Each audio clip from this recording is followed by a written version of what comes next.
Films and Stars بعد قليل على FBC4.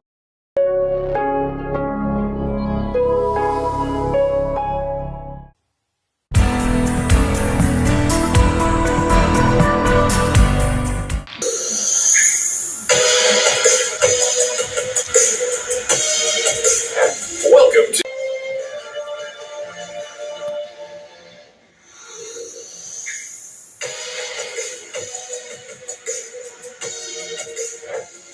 to Films and Stars. Welcome to Films and Stars على قناة MBC4 Edits. Insider's Guide to the Movies.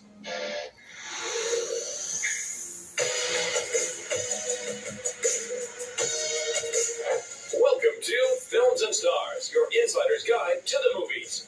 This week, we stand in awe of Michelle Monaghan's cinematic versatility. But for now, she's a successful TV star out on a girls' trip in The White Lotus Season 3. Movie Report. Our hotel is the best in the world. At the end of the week, it will be an entirely different person.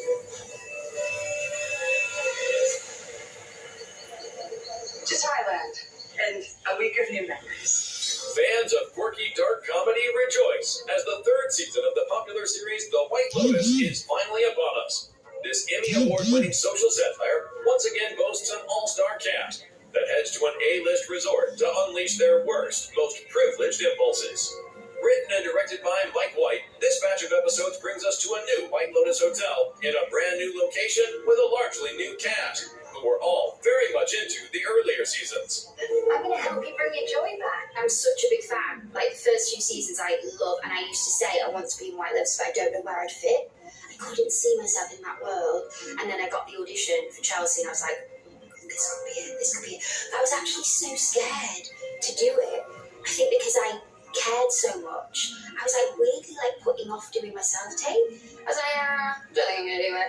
And my friends were like, do you think you might be self-sabotaging here because you feel like you might get it? I love it just as much as everyone else loves it. Of course, being invited to be a part of it, you certainly want to do it justice, and you want to be in service of Mike's brilliance. You know, he's such a master of tone, and I think that is something that we all, were motivated by.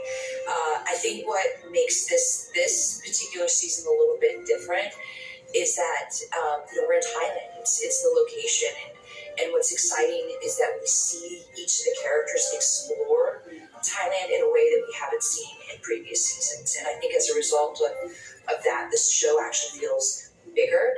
So many great locations. We moved around a ton.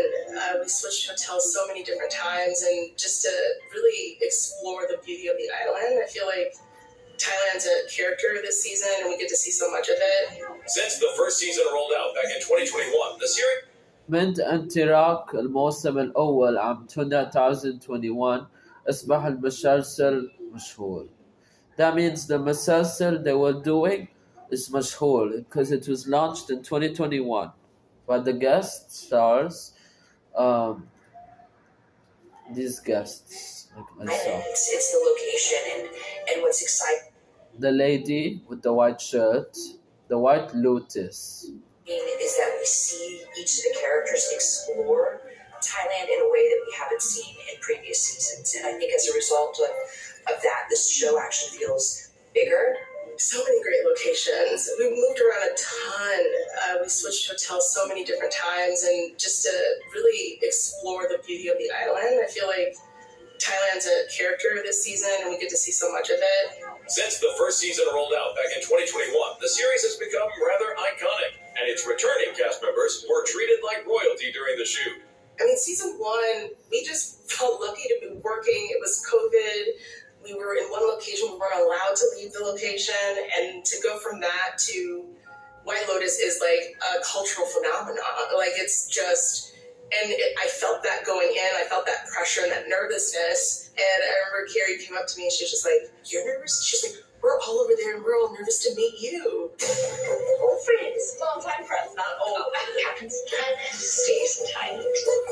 So I've play Jacqueline Lemon. I play a Hollywood famous television actress, and our storyline is that I go on a girls trip with my childhood best friends, and we're looking to kind of reconnect and really just have a really, really great time. And then as the season progresses, of course, as we know, White Lotus, the facade starts to kind of melt away a little bit. We start to see some cracks in the exterior.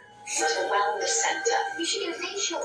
Rick, the lady in the airport thought you were my dad. My God. Chelsea's so oblivious to what the White Lotus Resort is. She's aware. She's like, why the hell are we here? So actually going into that headspace helped me forget that I was in the show. Like, I kind of didn't have the stakes of the show so much because Chelsea just got The brand new third season of The White Lotus is available for streaming now. I almost died today. But we got the room comped, didn't we, babe? So that was cool. Yeah, you did a great job. Good.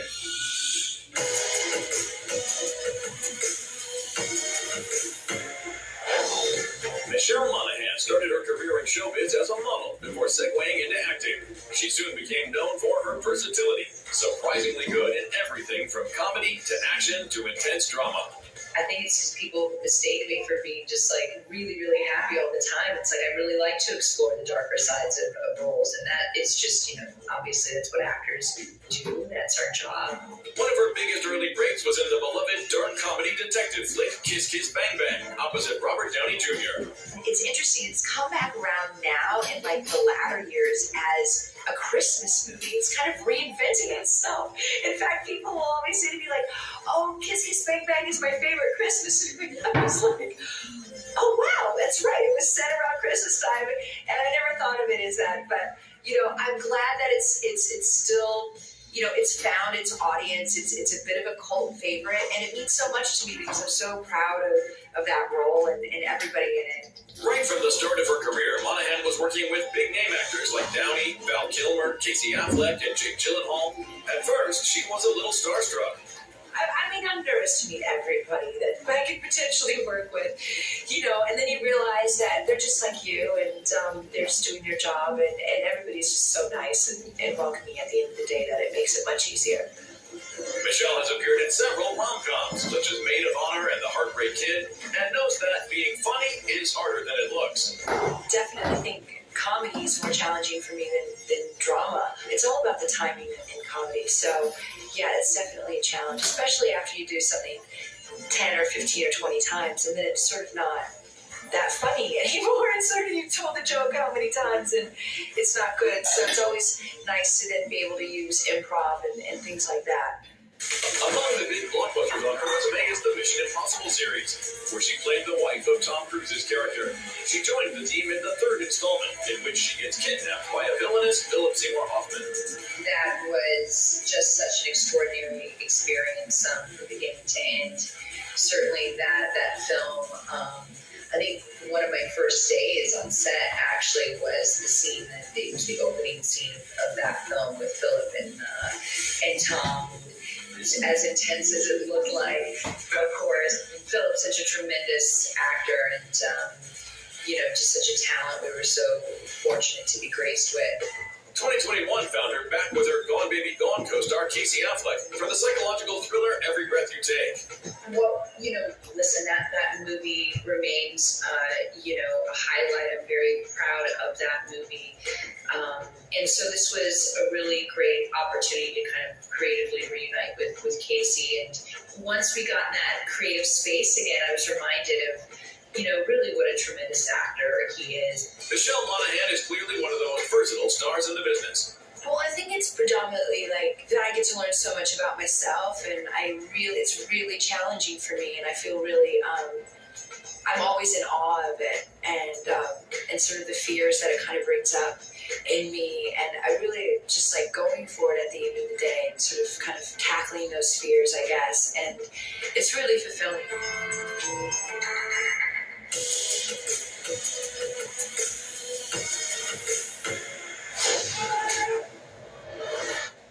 Thank you for finding the time. I will admit, it's not entirely unpleasant seeing you again. For fans, though, that might be an understatement, because after almost 7 years, the vigilante protector of Hell's Kitchen is back. Naturally, there was no other place to celebrate the premiere than in Daredevil City, New York. Yeah, I mean, I was born and raised here, so New York has a special place for me for work, for personal reasons. But there's, we always talk about New York being a character in a show, and I think we have to be here for the premiere. We have to be in this crazy building. Oh my God. It's beautiful and it's fun. It feels celebratory, which not all premieres feel. Sometimes it feels like a chore or a job. This really feels like a party. The mayor serves his city. I can see you're not entirely convinced. Can you blame me? Born Again continues on from the 3 seasons of Daredevil on Netflix, now at a new home on Disney+. It's so great. We're so happy about the show being back, and we had such a great time shooting the first season. It was great. It was difficult, but we pulled it off somehow, in some way. It seems like, and it's just very exciting. Yeah, I'm still pinching myself. I never believed this moment would happen. So, after all these years, I think it's been 6 years since we last had an episode released, and it's just surreal. It's surreal. I can't shake the feeling that you're gaming the system. Why did you stop being a vigilante? The line was crossed. First Kevin asked us to do, I think he asked you to do Spider-Man first.